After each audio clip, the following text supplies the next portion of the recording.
శ్రీకాళహస్తి నుంచి social media activist Shashi గారిని మాట్లాడవలసిందిగా కోరుతున్నాం.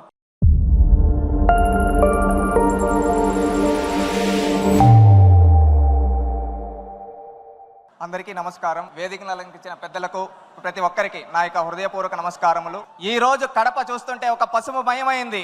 ఎందుకంటే ఈ కడప గడ్డ పైన ఎంతో మంది మహానుభావులు, మహనీయులు, కవులు, కళాకారులు పుట్టారు. ఈ కడపని మనం దేవుని గడపగా చెప్పుకుంటాం. అలాంటి దేవుని గడప ఈ రోజు పసుపు మయమైంది. ఇక్కడ ఈ కడప గడ్డ పైన ఒక సాధారణ మధ్యతరగతి రైతు కుటుంబం నుంచి వచ్చిన నాకు ఇంత గొప్ప అవకాశం ఇచ్చిన చంద్రబాబు నాయుడు గారికి, నారా లోకేష్ గారికి నా పాదాభివందనాలు తెలియజేసుకుంటూ ఈ రోజు మాదక ద్రవ్యాల వినియోగంపై ఉక్కుపాదం అనే తీర్మానాన్ని నన్ను ప్రవేశపెట్టమన్నందుకు ధన్యవాదాలు సార్. ఈ రోజు ఒకటి చెప్పదలుచుకున్నాను సార్.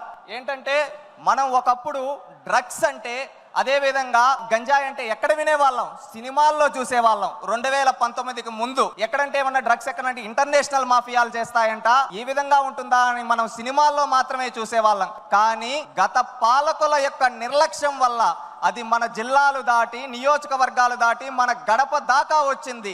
ఆ విధంగా ఎంతో మంది యువత గంజాయిలకి బానిసలై వాళ్ళ జీవితాలు నాశనమయ్యాయి. ఎందుకని ఈ మాట అంటున్నామంటే, గంజాయికి ఒక్కసారి బానిస అయితే వాళ్ళు విచక్షణ అనేది మరిచిపోతారు. ఆ విధంగా వాళ్ళు ఎన్నో తప్పులు చేస్తారు. దోపిడీలు, అదే విధంగా దొంగతనాలు కావచ్చు, అదే విధంగా మహిళల పైన అత్యాచారాలు కావచ్చు, బెట్టింగ్ యాప్స్ లోనే ఎంతో లక్షలు అప్పులు చేసి సూసైడ్లు చేసుకునే వాళ్ళ వరకు యువత వెళ్ళిపోతూ ఉన్నారు. ఇలాగే ఎన్నో సంఘటనలు జరుగుతుంటే ఆనాడు నారా లోకేష్ గారు యువగలం పాదయాత్ర మొదలు పెట్టినప్పుడు, యువగలం పాదయాత్రలో మనం చూస్తే చంద్రగిరి నియోజకవర్గంలో ఒక మహిళ డైరెక్ట్ గా కూడా చెప్పలేక పక్కకొచ్చి, అన్నా మా ఇంటిలో ఒక ఆడబిడ్డని ఈ విధంగా పాఠశాలకు వెళ్తూ ఉంటే అక్కడ గంజాయి ఇచ్చి శారీరకంగా వాడుకొని ఈ విధంగా చేస్తున్నారంటే, ఆ రోజు ఆయన కళ్ళల్లో కన్నీళ్లు తిరిగి ఈ విధంగా రాష్ట్రంలో ఎంతో మంది బాధపడుతున్నారు, వాళ్ళందరికీ పరిష్కారం చూపించాలని ఆ రోజే చెప్పాడు. ఈ రాయలసీమ గడ్డపై డ్రగ్స్ వద్దు బ్రో, గంజా వద్దు బ్రో అని చెప్పి ఆ రోజు నుంచి ఒక ఉద్యమంలా మొదలుపెట్టి,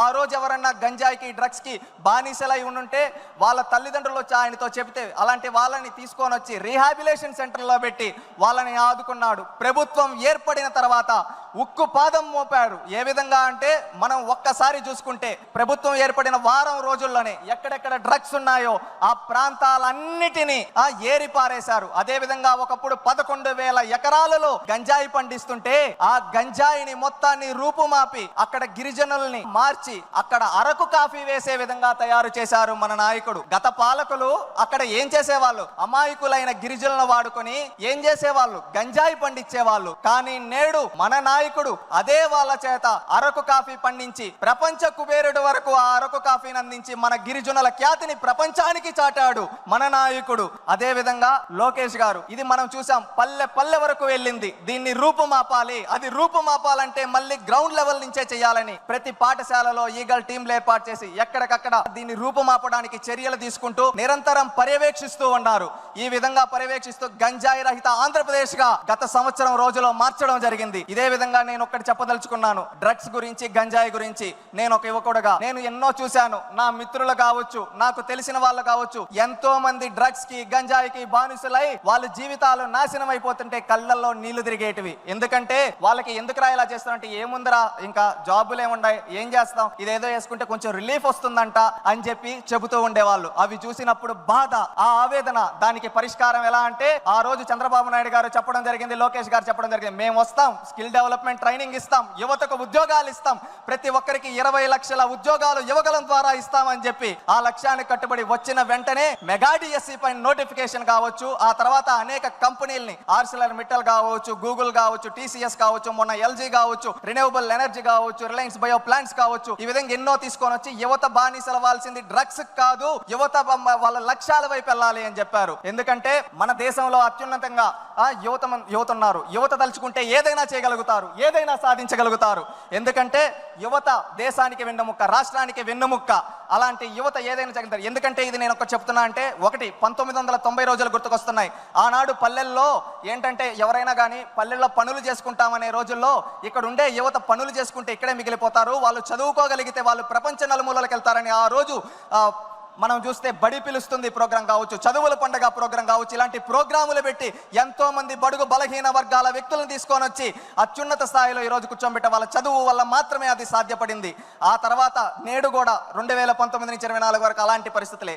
యువతని గంజాయికి బానిసలు చేస్తే దాని నుంచి రూపుమాపి వాళ్ళని బయటకు తీసుకొని రావాలి, వాళ్ళు ఏదైనా సాధించగలరు అని ఒక లక్ష్యం పెట్టుకొని వాళ్ళని బయటకు తీసుకొని వచ్చడానికి ప్రయత్నిస్తూ కంపెనీలు తీసుకొని వస్తున్నారు. ఒక యువత గుర్తుపెట్టుకోవాల్సింది ఏంటంటే, మనం బానిసలు అవ్వాల్సింది గంజాయి కాదు, మనం ఏదైనా సాధించగలదాం. యువత అనుకుంటే ఏదైనా సాధించగలుగుతారు. మనం ఏం లక్ష్యం పెట్టుకోవాలి? మనం ఒక కంప్యూటర్ తయారు చేయగలుగుతామా, మనం ఏదైనా ఒక న్యూ స్టార్ట్అప్ చేయగలుగుతామా, మనం ఇంకేదైనా కొత్తగా తయారు చేయగలుగుతామా అని లక్ష్యాలు పెట్టుకోవాలి. ఎందుకంటే మన నాయకుడికి ఒక గొప్ప విజన్ ఉంది, స్వర్ణాంధ్ర 2047 1 ట్రిలియన్ ఎకనామీ సాధించాలని. అది సాధించాలంటే యువతతోనే సాధ్యం. అది యువత ప్రతి ఒక్కరూ అది గుర్తుపెట్టుకొని మన నాయకుడు అడుగుజాడల్లో మన లక్ష్యాలు గుర్తుపెట్టుకోవాలి. మన తల్లిదండ్రులకు మంచి పేరు తేవాలి, మన కుటుంబానికి మంచి పేరు తేవాలి, మన రాష్ట్రానికి మంచి పేరు తేవాలనే లక్ష్యంతో ప్రతి ఒక్కరూ పనిచేయాలి. ఆ విధంగా పనిచేస్తే ఖచ్చితంగా మనం అనుకున్న 2047 స్వర్ణాంధ్ర విజన్ లక్ష్యం చేరుతుంది. ఆ రోజు తెలుగు వాళ్ళు ప్రపంచాన్ని శాసించే స్థాయిలో మన నాయకుడు కలగన్న విధంగా మనం ఉంటాం. ఎందుకంటే 2020 సాధ్యపడింది, 2047 కూడా సాధ్యపడుతుంది. డ్రగ్స్ లేని ఆంధ్రప్రదేశ్గా తయారు చేయడానికి ప్రతి ఒక్కరూ పూనుకోవాలి. మనం ఎప్పుడో 1 సంవత్సరం 2 సంవత్సరాలు 3 సంవత్సరాల తర్వాత కాదు, ఈ సంవత్సరం ఎండింగ్ అంతా 2025 అంతా డ్రగ్స్ ఫ్రీ ఆంధ్రప్రదేశ్గా ప్రతి ఒక్కరూ పూనుకోవాలి. ఇది ప్రతి ఒక్కరూ ఒక సంకల్పం చేసుకుంటే అది సాధ్యపడుతుంది. ప్రతి ఒక్క యువత ఆ సంకల్పం తీసుకుంటారని కోరుకుంటూ ఉన్నాను. నేను ఒక యువకుడుగా ఆ సంకల్పాన్ని తీసుకోవడానికి సిద్ధం. నేను డ్రగ్స్కి బానిసవను, మద్యానికి బానిసవను. నేను ఈ రాష్ట్ర భవిష్యత్తు కోసం పాటుపడతాను. నేను అనుకున్న లక్ష్యాలను సాధించడం కోసం ప్రతి ఒక్కరూ మనం ఎంచుకున్న రంగాల్లో మనం అనుకున్న లక్ష్యాల వైపు ముందుకెళ్తే మనం రాష్ట్రం బాగుంటుంది, మన నాయకుడికి మంచి పేరు వస్తుంది. ప్రతి ఒక్కరు ఇది చేయాలని కోరుకుంటున్నా. ఇంకొకటి సార్, నేను ఒక 2 ప్రతిపాదనలు చేయదలుచుకున్నాను. డ్రగ్స్ ఎవరైతే సరఫరా చేస్తున్నారో, తయారు చేస్తున్నారో వాళ్ళ ఆస్తులు స్వాధీనం చేసుకొని రీహాబిలేషన్ సెంటర్లుగా వాళ్ళ ఆస్తులను మార్చాలని మిమ్మల్ని ఈ వేదిక ద్వారా కోరుకుంటున్నాను సార్. అదేవిధంగా మనం వాట్సాప్ గవర్నెన్స్ చేసాం, ఎంతో అద్భుతంగా చేసాం. ఒకప్పుడు నాడు ఎన్టీ రామారావు గారు మండల వ్యవస్థ తీసుకొని వచ్చి పరిపాలన దగ్గర చేస్తే, ఆ తర్వాత ఈ సేవ తీసుకొని వచ్చి మీ సేవ తీసుకొని వచ్చి చంద్రబాబు నాయుడు గారి దగ్గర చేస్తే, నేడు నారా లోకేష్ గారు అరచేతిలో వాట్సాప్ గవర్నెన్స్ మన చేతిలో పెట్టాడు. ఎంతో అద్భుతంగా పనిచేస్తూ ఉంది. ఆ వాట్సాప్ గవర్నెన్స్ ద్వారా ఇప్పుడు మనం అంటూ ఉంటాం సార్, ఏదైనా ఫోటో తీసి పెడితే ఎక్కడైనా పెడితే అది ఈజీగా తీసుకోవచ్చు. అలాగే వాట్సాప్ గవర్నెన్స్లో ఒక ఫ్యూచర్ అనేది మనం తీసుకొని రావాల్సింది. ఏంటంటే ఎక్కడన్నా ఎవరన్నా గంజాయి అమ్ముతూ ఉన్నా, ఎవరన్నా కల్తీ మద్యం అమ్ముతూ ఉన్నా, అక్కడ ఫోటో తీసి వాళ్ళ వాట్సాప్లో పెడితే దాని రెస్పెక్ట్ పోలీస్ స్టేషన్కి వచ్చి 24 గంటల్లో చర్యలు తీసుకునే విధంగా దానికి కూడా ఆలోచించాలని చెప్పి కోరుకుంటూ ఉన్నాను. మనం ఒకే నినాదంతో ఉండాలి. 2047 స్వర్ణాంధ్ర విజన్తో పాటు అదేవిధంగా డ్రగ్స్ ఫ్రీ ఆంధ్రాగా కూడా మనం గుర్తుపెట్టుకోవాలి. మనందరం ఒక లక్ష్యాలని నిర్దేశించుకుంటూ మనం ముందుకెళ్ళాలి. నాకు ఎలాంటి రాజకీయ చరిత్ర లేని నాకు వేదిక పైన అవకాశం కల్పించిన ముఖ్యమంత్రి దైవ సమానులైన చంద్రబాబు నాయుడు గారికి, నా ప్రాణ సమానమైన లోకేష్ అన్నకి హృదయపూర్వక కృతజ్ఞతలు తెలియజేసుకుంటూ, జై తెలుగుదేశం, జై చంద్రబాబు, జై లోకేష్, జై జన్మభూమి. శశి ఒక ఐటీ ఉద్యోగస్తుడు, శ్రీకాళహస్తిలో ఒక రైతు కుటుంబంలో జన్మించినటువంటి వ్యక్తి. కానీ పార్టీ కష్టాల్లో ఉందని, తనకు ఎంతో జీవితాన్ని ప్రసాదించినటువంటి ఈ యొక్క తెలుగుదేశం పార్టీ కష్టాల్లో ఉంటే, నేను కూడా సైనికుడిగా మారి ఈ కష్టాల్లో ఉన్నటువంటి పార్టీకి నా వంతుగా తోచినటువంటి సాయం చేయాలని ఉద్యోగాన్ని మాని పార్టీలోనే ఒక సోషల్ మీడియా యాక్టివిస్ట్గా ఈరోజు తయారై తెలుగుదేశం పార్టీ కండువా కప్పుకున్నటువంటి యువత ఆ శక్తి ఎలా ఉంటుంది, ఆ ఆలోచన ఎలా ఉంటుందో నిరూపించినటువంటి ఆ శశికి ఈ మహానాడు వేదిక ద్వారా మనస్ఫూర్తిగా అభినందనలు తెలియజేసుకుంటూ, సభకి నమస్కారం. వేదికను అలంకరించిన పెద్దలకు,